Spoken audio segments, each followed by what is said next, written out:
किसके विषय में विचार कर रही हूँ? हम जानते हैं कि तुम सती अनुसुईया और उनके पुत्रों के विषय में सोच रही हो। स्वामी, सती अनुसुईया और दत्तात्रेय से अधिक मैं दुर्वासा के विषय में विचार कर रही हूँ कि रुद्रावतार होते हुए भी वे लंबे समय से आपके दर्शन करने क्यों नहीं आए? सुनो देवी, अपने उस उग्र स्वभावी रुद्रावतार से हम कभी यहाँ आने की अपेक्षा रखते भी नहीं। वे अपने ही धुन में खोए भ्रमण करते रहते हैं और जो भी उनसे उचित व्यवहार नहीं करता वो उनके कोप का भाजन बनकर उनसे श्राप का उपहार पाता है। श्राप तो दुख और पीड़ा का कारण होता है स्वामी। आप इसे उपहार क्यों कह रहे हैं? दुर्वासा का शाप उपहार ही होता है देवी। ठीक उसी प्रकार जिस प्रकार अस्वस्थ बालक के मुंह में डाली गई कटु औषधि माता का उपहार ही होता है। दुर्वासा का शाप तत्काल दुखदायी होते हुए भी शापित व्यक्ति के लिए अंत में कल्याणकारी ही सिद्ध होता है। इसीलिए तुम्हें दुर्वासा के शाप के विषय में अधिक चिंता करने की आवश्यकता नहीं है। आपने स्थिति स्पष्ट कर दी तो अब मैं निश्चिंत हो गई हूँ स्वामी।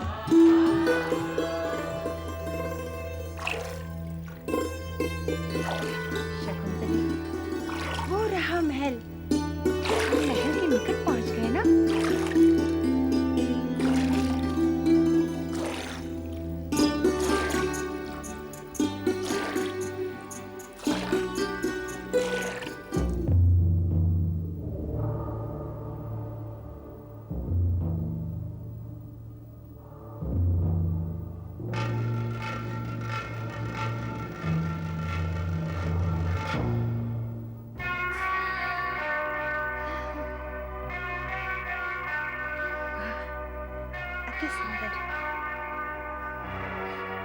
ठहरो, कौन हो तुम?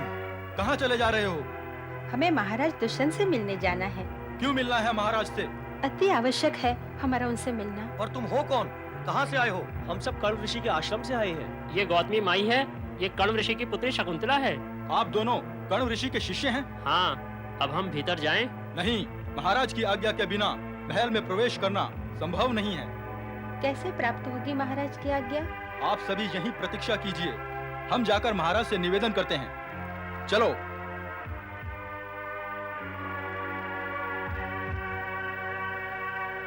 महाराज की जय हो। कहो प्रहरी। महाराज, राजमहल के द्वार पर कुछ आश्रमवासी आए हुए हैं। कौन है ये आश्रमवासी? कण्व ऋषि के आश्रम से आए हैं। 2 उनके शिष्य हैं, एक उनकी पुत्री है शकुंतला और साथ में एक वृद्धा गौतमी माई है। शिष्य शकुंतला, गौतमी माई, कौन है ये सब? ठीक है, वो जो भी हो हमारी आज्ञा है, उन्हें अंदर आने दिया जाए। जो आज्ञा महाराज। आप किस चिंता में पड़ गए महाराज? सोचते हैं कि आश्रमवासी अचानक हमसे भेंट करने कैसे चले आए।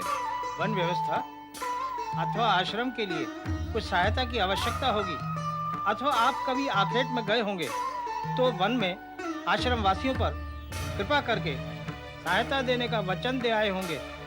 संभव है उसी उद्देश्य से आए हों। नहीं पुरोहित जी, नहीं, हमने कभी किसी को ऐसा कोई वचन नहीं दिया और न ही हम किसी गौतमी और शकुंतला को जानते हैं। महाराज की जय जय हो। जिन महापराक्रमी और चक्रवर्ती राजा की जय जयकार संपूर्ण आर्यावर्त में गूंज रही है, वे शकुंतला को नहीं जानते? कण्व ऋषि के आश्रम में आकर आपने जिससे गंधर्व विवाह किया, आप उसको नहीं जानते?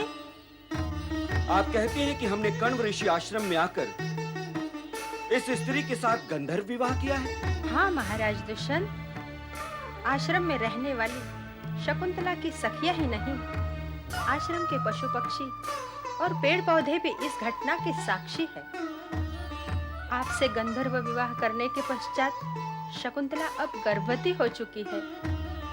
इसलिए कण्व ऋषि ने निवेदन किया है कि आप इसे अपनी धर्मपत्नी के रूप में स्वीकार करें। आप जानती हैं आप क्या कह रही हैं? जो सत्य है वो ही कह रही हूँ। नहीं, ये सत्य नहीं असत्य है, मिथ्या आरोप है। आप हस्तिनापुर के पूर्ववंशी राजा पर मिथ्या आरोप लगा रही हैं। हमने तो कभी कण्व आश्रम में प्रवेश भी नहीं किया, तो फिर इस स्त्री के साथ विवाह का तो कोई प्रश्न ही नहीं है। हमें लगता है कि हमारी राज रानी बनने का लोभ इस स्त्री को यहाँ तक खींच लाया है और आप सबको इसने भ्रमित कर दिया। स्वामी, मुझ पर मिथ्या दोषारोपण न करें। आपने स्वयं कण्व ऋषि के आश्रम में मुझसे प्रणय निवेदन किया था। क्या वे सब आप भूल गए? प्रिया चरित्र के विषय में हमने बहुत कुछ सुना था, किंतु आज प्रत्यक्ष ही देख लिया। अपने स्वार्थ सिद्धि के लिए एक स्त्री असत्य को सत्य कहने से भी ले जाती नहीं। नहीं नहीं, ऐसा नहीं है। आपने आश्रम से जाते समय शीघ्र लौट कर आने का और मुझे अपने साथ ले जाने का वचन दिया था। क्या आप ये सब भूल गए? क्या आप ये भी भूल गए कि अपने प्रेम के चिन्ह स्वरूप आपने मुझे एक मुद्रिका दी थी? मुद्रिका?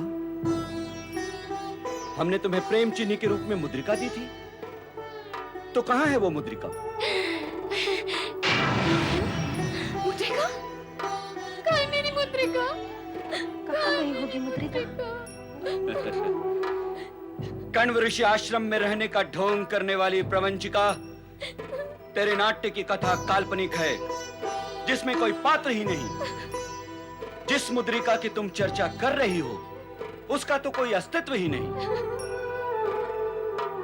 हम अपने राज्यसभा में किसी स्त्री का अपमान नहीं करना चाहते, इसीलिए कटु शब्दों का प्रयोग ना करते हुए इतना ही कहेंगे कि तुम यहां से उसी मार्ग से लौट जाओ जिस मार्ग से आई थी। तुम गर्भवती हो, इसीलिए हम राज्य की ओर से तुम्हें आश्रय देने तथा प्रसूति की सुविधा देने का प्रबंध कर सकते हैं।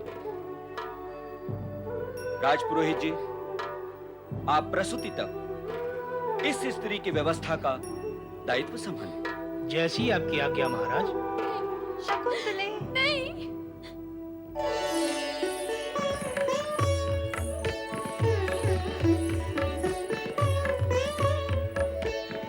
दिव्यांगना मेनका की अनुपस्थिति हो तो ये स्वर्ग लोक सूना सूना लगता है। क्यों देवी शची? हाँ, और आज मेनका की उपस्थिति से ऐसा लगता है कि स्वर्ग में हर्षोल्लास का वातावरण जाग उठा है। नारायण नारायण। देवर्षि, देवर्षि आप? चकित होने की कोई आवश्यकता नहीं है देवराज। मैं स्वर्गलोक में आया अवश्य हूँ, किंतु आपके पास नहीं। अर्थात?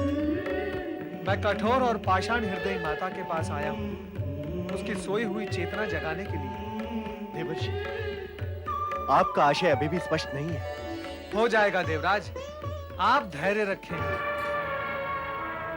दिव्यांगना अनश्वर मेनका, मैं तुमसे प्रश्न कर रहा हूं। जब तुम पृथ्वी पर गई थी तो अपनी अनश्वरता से उत्पन्न नश्वर चिन्ह वहां क्यों छोड़कर आ गई? मातृत्व जो संपूर्ण जगत में अमृत का सार है, उसे अपमानित करने का अपराध क्यों कर डाला तुमने? तुम्हारा मानस यदि मातृत्व के भार को नहीं उठा सकता था, तो फिर उसे स्पर्श करने की आवश्यकता भी क्या थी मेनका? मातृत्व और वत्सलता को यदि तुम्हारी चेतना कक्ष में प्रवेश वर्जित था, तो फिर पृथ्वी पर जाकर भोग की प्रवृत्ति को जागृत करने का कष्ट क्यों किया तुमने? यदि तुम्हें धरती से ऊपर ही रहना था और धरती की भांति जन्म देकर अपनी ही उत्पत्ति को अपने ही वक्ष से लगाने में यदि तुम्हें संकोच था मेनका, तो फिर तुमने जन्म ही क्यों दिया उस मानव शरीर को जो तुम्हारे दोष, निर्दोष होकर भी श्राप की पीड़ा की भांति भुगत रही है?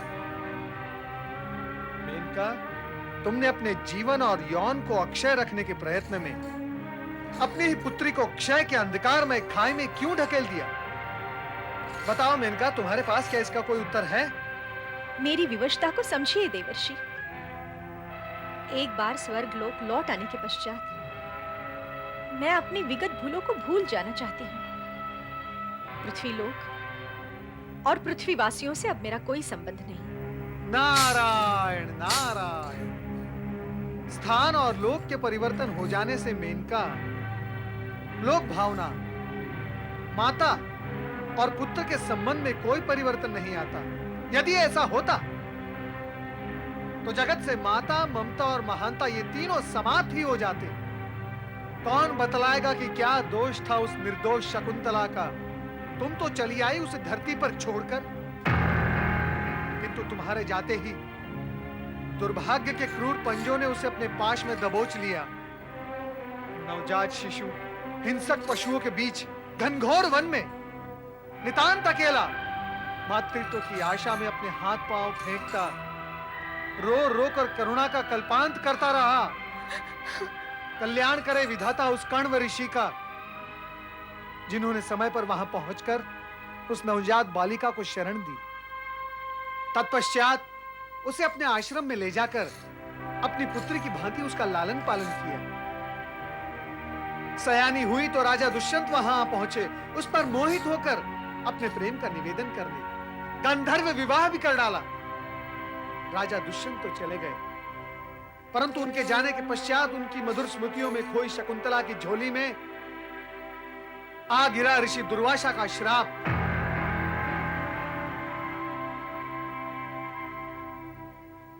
कि उसका स्वामी उसे भूल जाएगा।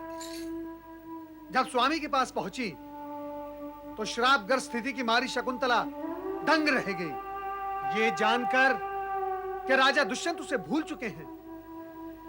मेनका वो आज घनघोर वन में अपने भावी संतान को जन्म देने के लिए अपने जीवन के साथ संघर्ष कर रही है।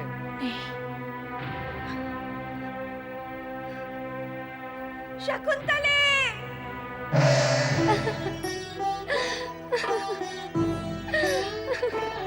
विलाप करने से क्या होगा शकुंतला? हाँ, जब राजा दुष्यंत तुम्हें सुविधा प्रदान कर रहे थे तो फिर तुमने उसे अस्वीकार क्यों कर दिया? हाँ, अच्छा, अब हमारे साथ आश्रम लौट चलो। नहीं, मैं बाबा के पास नहीं जाऊंगी। क्यों नहीं जाओगी? हाँ, महर्षि कण्व तुम्हारी करुण कथा सुनकर तुम्हारी सारी भूलें क्षमा कर देंगे। नहीं, अब मैं बाबा को अपना मुख नहीं दिखाऊंगी। शकुंतला, तुम अब माँ बनने वाली हो। इधर उधर कब तक, कहाँ तक भटकोगी, कहाँ तक भटकोगी?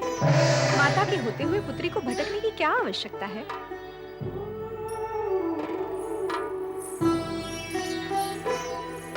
चलो शकुंतला मेरे साथ, मैं तुम्हें सुरक्षित स्थान पर पहुंचाने आई हूँ।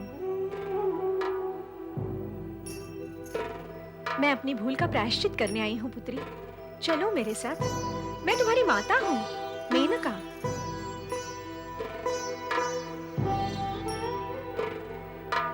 ये समय आश्चर्य और प्रश्न करने का नहीं है शकुंतले। समय आने पर सब कुछ स्पष्ट हो जाएगा। तुम चलो मेरे साथ पुत्री।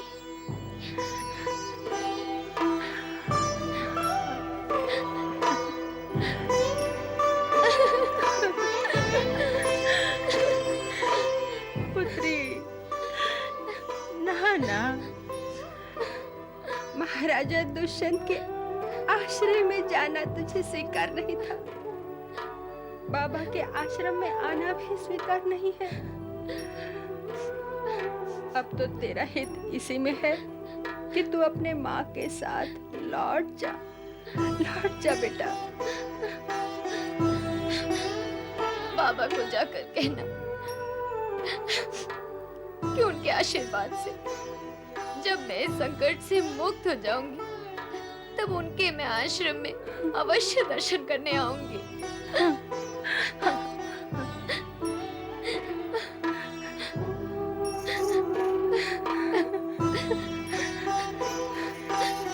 चलो पुत्री, चलो मेरे साथ।